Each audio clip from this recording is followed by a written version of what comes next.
Hello students, आज हम एक बहुत महत्वपूर्ण टॉपिक कार्बोहाइड्रेट शुरू करने जा रहे हैं। कार्बोहाइड्रेट से हमेशा कोई ना कोई क्वेश्चन जरूर उठता है। कार्बोहाइड्रेट को सैकराइड्स भी कहते हैं। कार्बोहाइड्रेट्स की डेफिनेशन देखते हैं। कार्बोहाइड्रेट्स आर पॉलीहाइड्रोक्सी एल्डिहाइड और ketones are compound derived from this. इस डेफिनेशन का मतलब ये होता है कि कार्बोहाइड्रेट में मिनिमम 2 हाइड्रोक्सिल ग्रुप जरूर पाए जाएंगे, मिनिमम 2 या फिर 2 से ज्यादा। साथ में उसके या तो एल्डिहाइड ग्रुप होगा या तो फिर कीटोन्स ग्रुप होगा। अब आप जरा यहीं पे समझिए कि अगर मिनिमम 2 हाइड्रोक्सिल ग्रुप है तो इसका मतलब कि वह 2 कार्बन मिनिमम होंगे।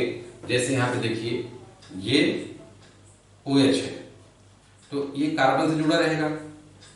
दूसरा OH हमको लेना है क्योंकि कार्बोहाइड्रेट होने के लिए मिनिमम 2 हाइड्रोक्सिल ग्रुप चाहिए, तो ये दूसरा जो है OH है, ये आपस में जुड़े हैं।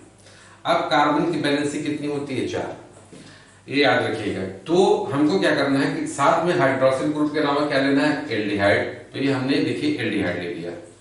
तो यहाँ पे देखिए इस कार्बन की एक वैलेंसी इधर चली गई, एक वैलेंसी इधर चली गई, एक वैलेंसी इधर चली गई, एक वैलेंसी बची है, यहाँ पे हमने हाइड्रोजन जोड़ दिया। जो दूसरी वैलेंसी इस कार्बन को देखते हैं, यहाँ पे एक वैलेंसी चली गई, यहाँ पे एक वैलेंसी चली गई, यहाँ पे, यानी सिर्फ अभी जो है इसकी इस कार्बन की एक वैलेंसी इधर चली गई, एक वैलेंसी इधर चली गई, यानी 2 बची है। तो यहाँ पर एक हाइड्रोजन ये आ जाएगा, एक हाइड्रोजन ये आ जाएगा। तो ये कार्बोहाइड्रेट हुआ कि नहीं हुआ? यस हुआ। कैसे?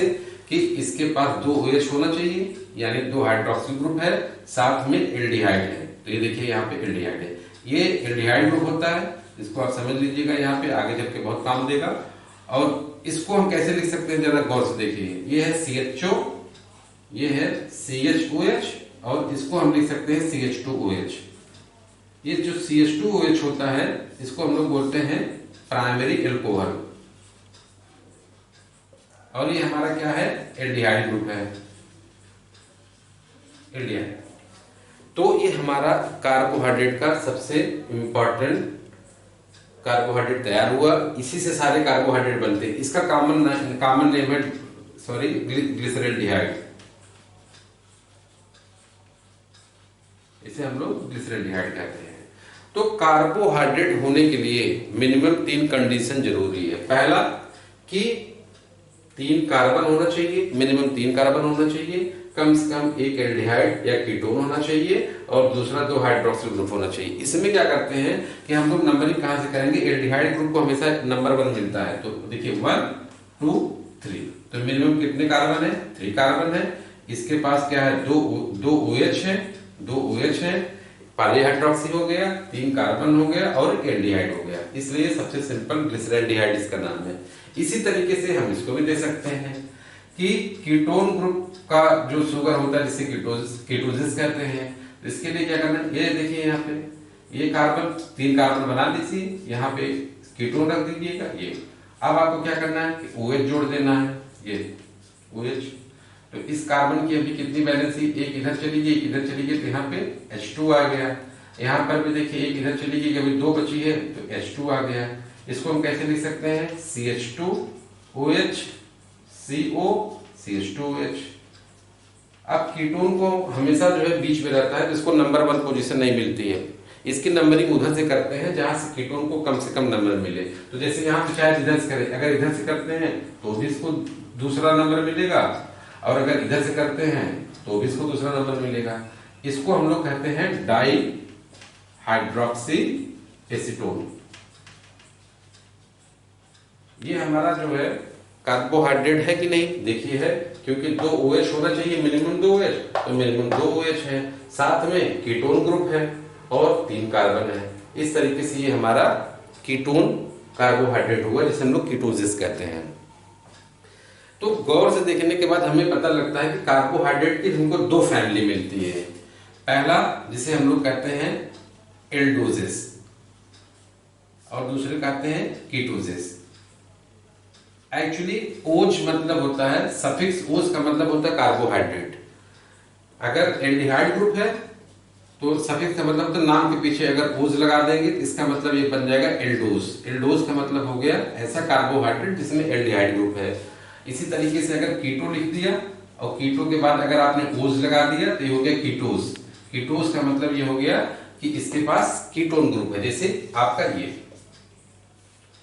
अब हम चल के कुछ प्रैक्टिस करते हैं कि आपको इतना बताने के बाद ये समझ में आ जाना चाहिए कि कार्बोहाइड्रेट किसे कहते हैं। तो कुछ प्रैक्टिस कर लेंगे तो एकदम कंफर्म हो जाएगा कि कार्बोहाइड्रेट को कैसे पहचानते हैं।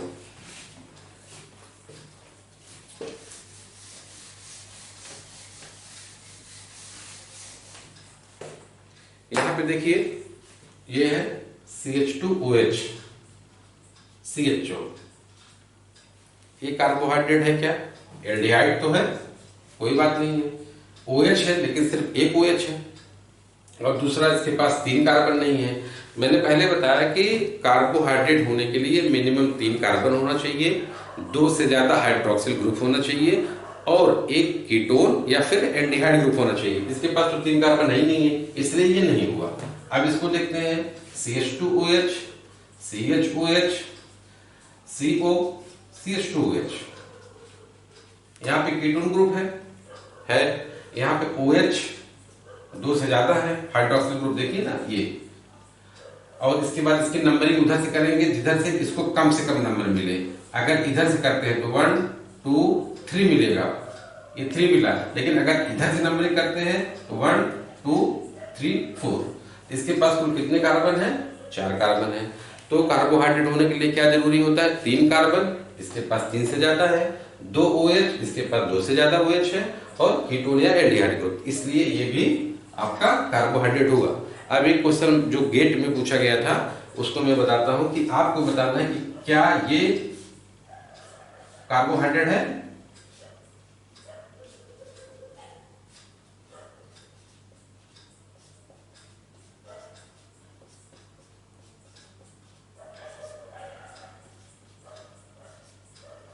ये देखिए ये कार्बोहाइड्रेट है, बहुत सिंपल है। आप एक कार्बन का कार्बन है, एक कार्बन है, टोटल 6 कार्बन है। तो कार्बोहाइड्रेट होने के लिए मिनिमम 3 कार्बन चाहिए, इसके पास 6 है, अच्छी बात है। अब यहाँ पे देखिए ये C है, ये OH है, इसको क्या लिख सकते हैं? CHO लिख सकते हैं कि नहीं? ये क्या हो जाएगा? आपका एल्डिहाइड हो गया। अब बाकी कितने हैं? OH OH OH, यानी 2 से ज्यादा हाइड्रोक्सिल ग्रुप है। तो इसके पास हाइड्रोक्सिल ग्रुप भी है, CHO ग्रुप है, इसके अलावा जो है कार्बन भी है। तो ये आपका एल्कोहल हो गया।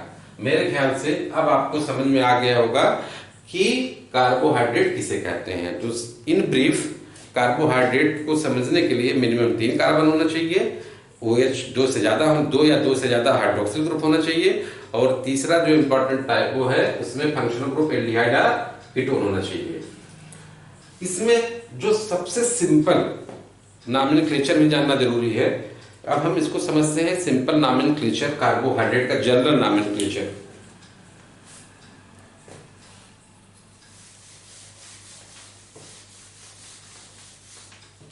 जैसे एक अभी मैंने आपको बताया, यहां पे एक सिंपल लेते हैं, ये कंपाउंड ले रहा हूं जिसे हम लोग कहते हैं ग्लिसरॉल्डिहाइड। इसका नाम आपको लर्न कर लेना है। ये है प्राइमरी अल्कोहल और ये प्राइमरी अल्कोहल है, ऊपर है 10 नहीं है, ये अल्कोहल है और ये आपका एल्डिहाइड ग्रुप है।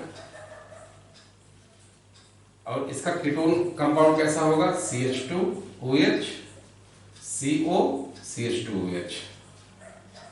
इसे बोलते हैं डाइहाइड्रोक्सी एसीटोन। सिंपल में DHA बोल देंगे इसको हम। आपको याद रखना, इस स्ट्रक्चर को लर्न कर लेना है। इसी से सारे कार्बोहाइड्रेट बनेंगे, इसी से जितने भी मोनोसैकेराइड से डाइसैकेराइड सब लोग इसी से बना सकते हैं। अब यहाँ पे गौर से देखिएगा, यहाँ पे जो मैं बताना चाहता हूं, चूंकि ये एल्डिहाइड रख रहा है ग्रुप, इसलिए हम क्या लगा देंगे? एल्ड। क्योंकि ये कार्बोहाइड्रेट है इसलिए ओज, तो इसका नाम हो गया एल्डोज। ये कॉमन नेम है, मतलब कॉमन पहचानने का तरीका है। यहां पे क्या है? ये भी कीटो ग्रुप रख रहा है इसलिए कीटो। और चूंकि कार्बोहाइड्रेट है, कार्बोहाइड्रेट क्यों है?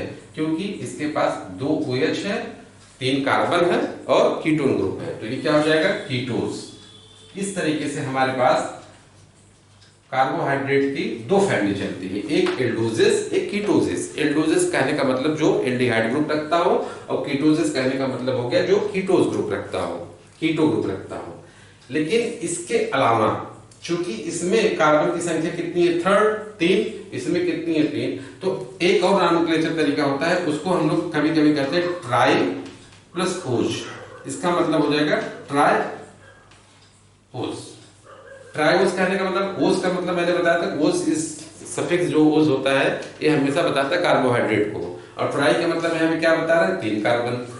अगर यहाँ पे आप एल्डिहाइड लगा देंगे, एल्डो लिख देंगे, एल्डो, तो ये बन जाएगा एल्डोट्रायोसिस। इसका मतलब क्या हुआ, इसके पास एल्डिहाइड ग्रुप है, 3 कार्बन है और कार्बोहाइड्रेट है। इसी तरीके से आप क्या लिख देंगे, कीटो, तो ये बन जाएगा कीटोट्रायोसिस, यानी कीटोन ग्रुप है। जैसे ये देखिए, ये कीटोन ग्रुप है, 3 कार्बन है, मतलब ट्राई मतलब 1 2 3, और ओज मतलब कार्बोहाइड्रेट। इसी तरीके से आपके पास ट्रायोज हो गया।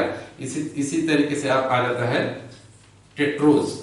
टेट्रोज कहने का मतलब है इसके पास 4 कार्बन है। अब ये 2 फैमिली बिलोंग हो सकता है, या तो इसके पास CHO ग्रुप होगा तब कहा जाएगा एल्डोटेट्रोज, या फिर इसके पास अगर कीटो ग्रुप होगा तो इसको कहा जाएगा कीटोटेट्रोज। अगर आपको अभी नहीं समझ में आया तो कोई बात नहीं है, अभी जब हम आगे बताएंगे क्लासिफिकेशन तो और क्लियर हो जाएगा। तो ये हमारा जनरल डिपिक्शन था, जनरल एक्सप्लेनेशन था कार्बोहाइड्रेट की डेफिनेशन की और इसका सिंपल नॉमेनक्लेचर की। अब हम देखते हैं क्लासिफिकेशन ऑफ द कार्बोहाइड्रेट, यानी कार्बोहाइड्रेट का क्लासिफिकेशन कैसे करते हैं।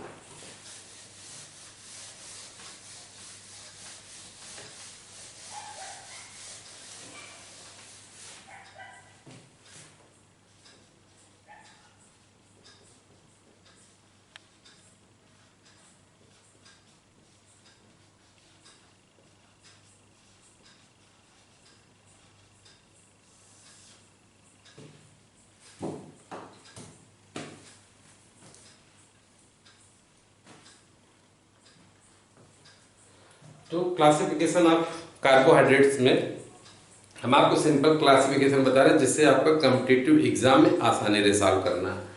क्लासिफिकेशन ऑफ कार्बोहाइड्रेट में इसको हम 2 भाग में बांट सकते हैं, एक होता है शुगर्स और दूसरा होता है पॉलीसैकेराइड।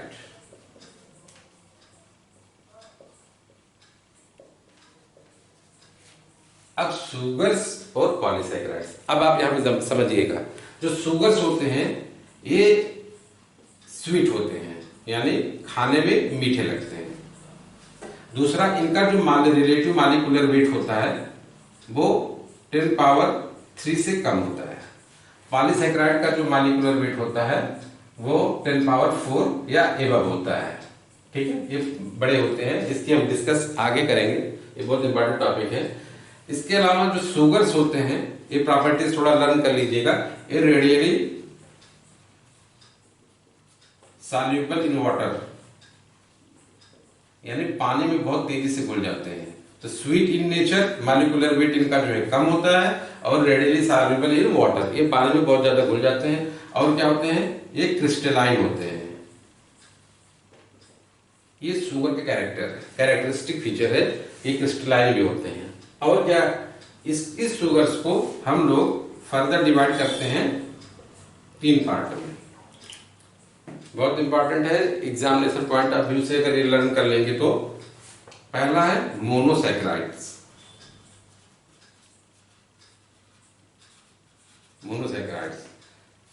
दूसरा है डाइसैकेराइड्स, और तीसरा है ऑलिगोसैकेराइड्स।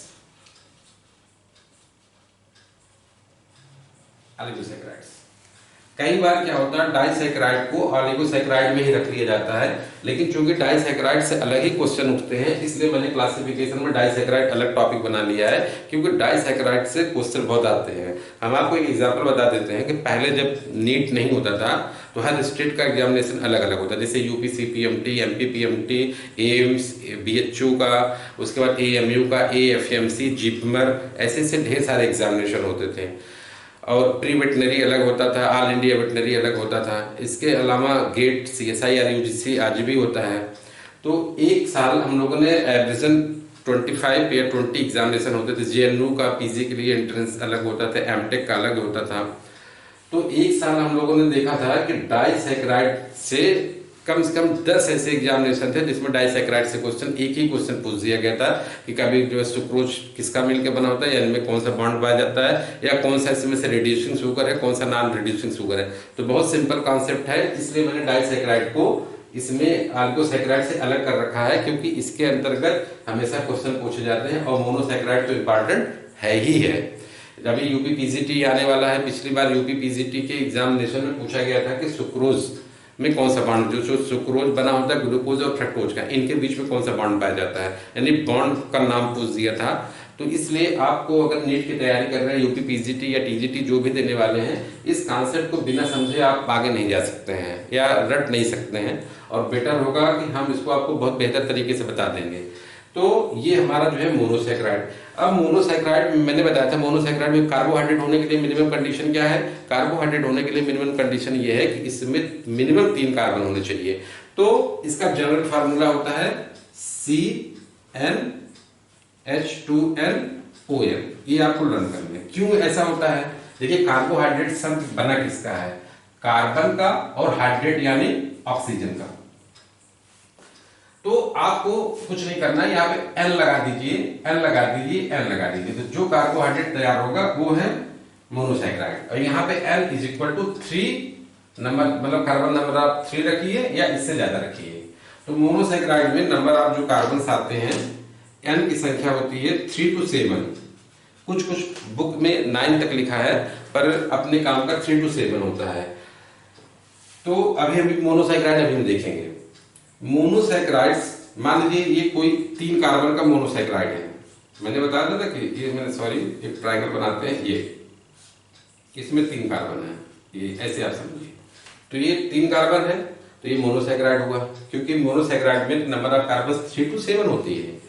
अब ऐसे 2 मोनोसैकेराइड आपस में जुड़ जाए, ये देखिए, एक ये हो गया, एक ये हो गया, ऐसे आपस में जुड़ जब जाएंगे तो ये देखिए जुड़ गए, तो इनको क्या बोलते हैं, डाइसैकेराइड। यानी जब 2 मोनोसैकेराइड आपस में जुड़ते हैं तो उनको क्या बोलते हैं, डाइसैकेराइड। देखिए, ये एक मोनोसैकेराइड हुआ, मैं पूरा नाम नहीं लिख रहा हूं, ये दूसरा मोनोसैकेराइड हुआ, ये आपस में जुड़ के क्या बना है, डाइसैकेराइड। तो डाइसैकेराइड बहुत इंपॉर्टेंट है, जिसमें आता है एक माल्टोज, एक सुक्रोज, एक लैक्टोज, जिसका हम डिस्कशन आगे करेंगे। तो disaccharide is made up of 2 monosaccharide, और मोनो, इनके बीच में कौन सा बॉन्ड पाया जाता है, मैंने आपको पहले बताया है कि ग्लाइकोसिडिक बॉन्ड पाया जाता है कार्बोहाइड्रेट्स के बीच में। यानी मोनोसैकेराइड जब आपस में जुड़ते हैं तो जिस बॉन्ड से जुड़ते हैं उनको ओ ग्लाइकोसिडिक बॉन्ड कहते हैं।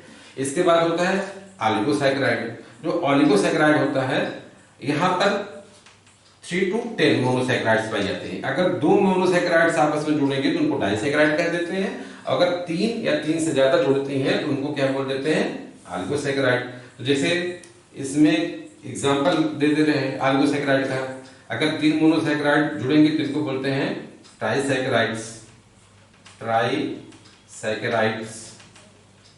उसके बाद टेट्रासैकेराइड्स, ऐसे। पॉलीसैकेराइड की चर्चा हम लोग बाद में करेंगे। तो क्योंकि 2 भागों में डिवाइड होता है, एक होमोपॉलीसैकेराइड और एक होमोपॉलीसैकेराइड और दूसरा हेटेरोपॉलीसैकेराइड।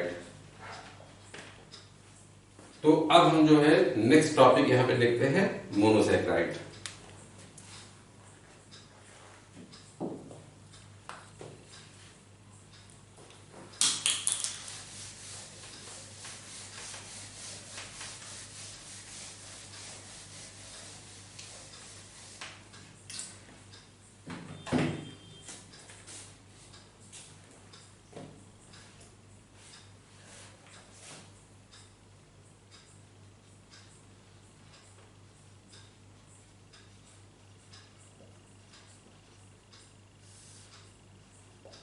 मोनोसैकेराइड्स, तो ये बहुत इंपॉर्टेंट इसमें पॉइंट है।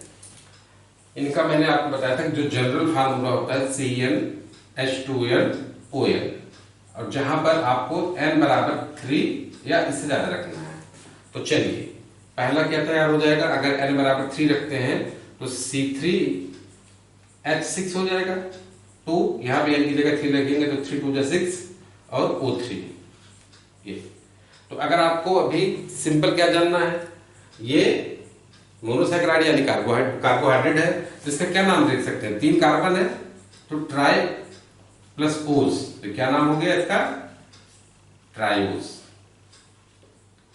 या इसमें कई कंपाउंड पाए जाते हैं, इसे तो ट्राइओजेस कह सकते हैं। अब देखिए ट्राइओजेस कहाँ पाया जाता है, आप अगर ध्यान देंगे यहीं पे मैं बता दे रहा हूं, जो ग्लिसरॉल जब ग्लाइकोलाइसिस होती है तो उसके इंटरमीडिएट के रूप में आपको ट्राइओजेस मिलता है। तो ट्राइओजेस कहाँ मिलता है, रिस्पायरेशन के दौरान ये कंपाउंड बनते हैं।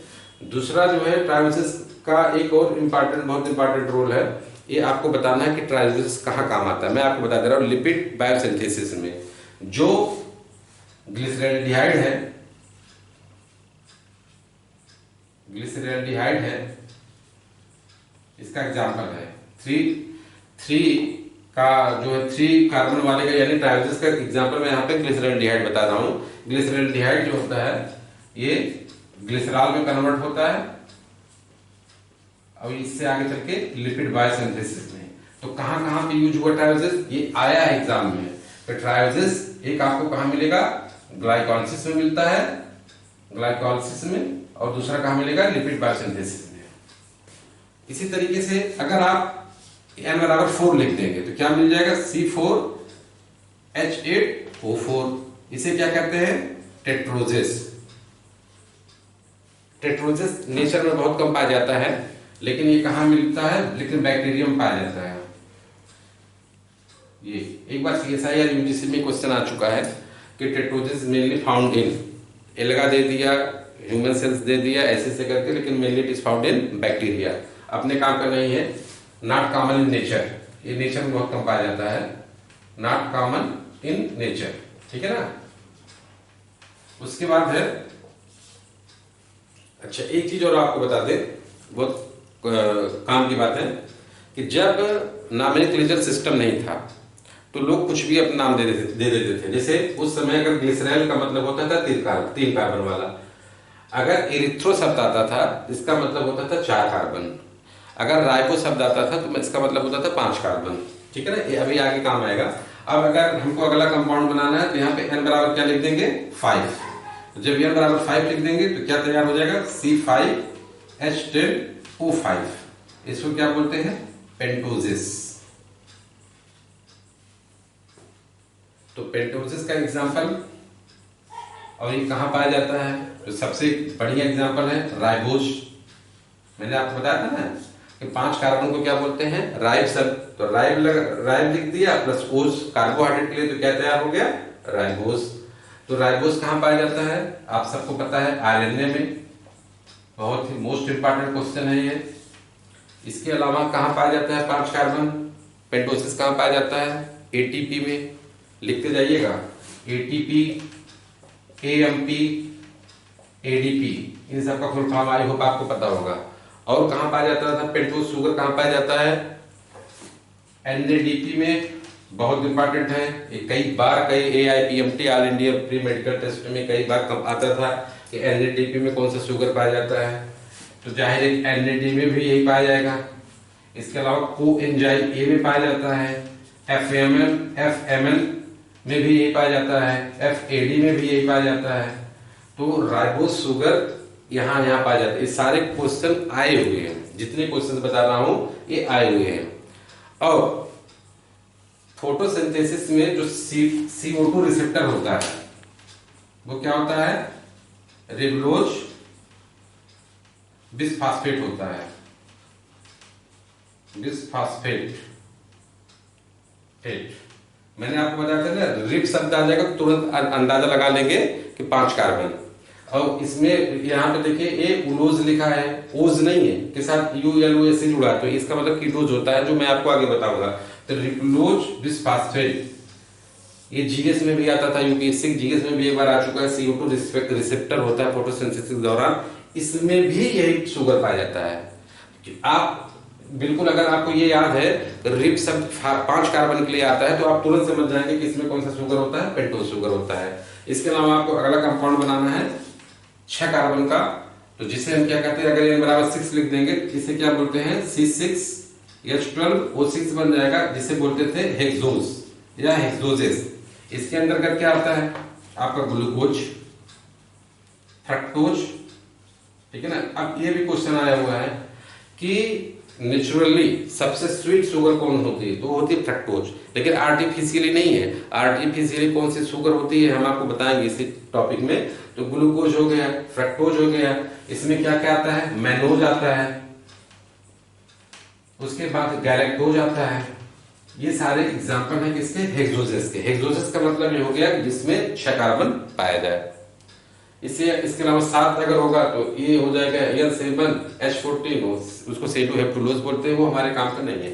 अपने काम का ज्यादातर ये आएगा, ये आएगा, इस पे आपकी पूरी बायोलॉजी है, ठीक है ना। अब आगे हम जो है इसके बाद हम लोग देखेंगे detail structure of the monosaccharide कैसे बनाते हैं, मालिकुलर, ये तो हमने जो बताया ये मालिकुलर फार्मूला बताया है। फिर आगे देखेंगे स्ट्रक्चरल फार्मूला। तो एक बार संक्षेप में समझ जाते हैं कि कार्बोहाइड्रेट का मतलब होता है कि जो जिसके पॉलीहाइड्रॉक्सी हो, यानी मिनिमम 2 OH हाइड्रोक्सिल ग्रुप हो, 3 कार्बन हो, एल्डिहाइड या आपका कीटोन ग्रुप उनसे जुड़ा हुआ हो। इसके अलावा जो है कार्बोहाइड्रेट को नॉमेनक्लेचर में हम लोग लास्ट में ओज लगाते हैं। ओज अगर लग गया है तो आप समझ जाइएगा कि कार्बोहाइड्रेट है। अगर उसके पास एल्डिहाइड ग्रुप है तो एल्डोज कह देंगे, अगर जो है कीटोन ग्रुप है तो उसको हम क्या कह देंगे, कीटोज कह देंगे। हमने आपको बताया कि जो कार्बोहाइड्रेट होते हैं उनको 2 ग्रुप में डिवाइड कर सकते हैं, एक होता है शुगर और दूसरा होता है आपको पॉलीसैकेराइड। शुगर्स को हम फिर क्लासिफाई कर सकते हैं, इनका क्योंकि मॉलिक्यूलर वेट कम होता है, इन स्वीट होती हैं और एक क्रिस्टलाइन होती है, रेडिली सॉल्युबल इन वाटर होती हैं। और इनको हम 2 भाग में बांट सकते हैं, 3 भाग में बांट सकते हैं शुगर्स को, एक मोनोसैकेराइड्स, दूसरा डाइसैकेराइड और तीसरा ऑलिगोसैकेराइड्स। मोनोसैकेराइड्स का जनरल फार्मूला होता है CnH2nOn। मोनोसैकेराइड्स में हमने कुछ बताया, जैसे ट्रायोसिस कहाँ पाई जाती है, ग्लाइकोलाइसिस में पाई जाती है, ये लर्न कर लीजिएगा दिमाग में। और ट्रायोसिस का रोल क्या है, लिपिड बायोसिंथेसिस में, जहां पर ग्लिसरॉल्डिहाइड किसमें बदलती है, लिपिड में। ये आया हुआ क्वेश्चन है, जब मैं आपको क्वेश्चन सॉल्व कराऊंगा तो मैं बताऊंगा कैसे आता है। उसके बाद फिर है टेट्रोसिस कहाँ पाई जाती है, ज्यादा नेचर में बहुत कम पाया जाता है, लेकिन बैक्टीरियम पाया जाता है। 5वां था पेंटोसिस में कौन सी शुगर आती है, जिसे राइबोज। अगर ओज आया है तो इसका मतलब एल्डिहाइड है, राइबोज। अगर राइबोलोज आया है, यानी देखिए ये अगर ये आ जाता है राइबोलोज, तो ये मैं आपको बताऊंगा, ये इसका मतलब इसमें कीटोन है। ओज में क्या हो जाएगा, एल्डिहाइड है, और अगर ओलोज आता है तो ये मतलब इसमें मतलब कीटोन है। तो राइबोज है, राइबोज शुगर किस में पाई जाती है, RNA में बहुत पूछा जाता है। इसके अलावा ATP में, AMP में, ADP में, NADP में, NAD, कोएंजाइम में, FMN और FAT। ये सब हम आगे जब एंजाइम पढ़ाएंगे तो उसमें बताएंगे आपको। इसके अलावा जो CO2 रिसेप्टर होता है, ये तो बहुत आता है, तो राइबोलोज फास्फेट होता है, देखिए राइबोलोज फास्फेट होता है। और फिर हेक्सोजेस, जैसे मैंने बताया कि ग्लूकोज, फ्रक्टोज, मैनोज, गैलेक्टोज और भी आते हैं। इसमें से फ्रक्टोज जो होता है नेचुरली सबसे मीठी होती है, स्वीट होती है। अब एक क्वेश्चन और जो आपको हमको आंसर देना है, उसका आंसर मैं अभी नहीं देने वाला हूं। वो ये है कि सारी सेल्स ग्लूकोज को एनर्जी के रूप में एक्सेप्ट करती हैं, यानी ग्लूकोज से एनर्जी लेती हैं, सिवाय एक सेल हमारी ह्यूमन बॉडी में ऐसी होती है, ऐसी सेल होती है जो फ्रक्टोज से एनर्जी लेती है। वो कौन सी सेल है और कहाँ पे पाई जाती है, ठीक है ना। आज के लिए बस इतना ही। नेक्स्ट में हम लोग देखेंगे structural aspect of monosaccharide. Thank you.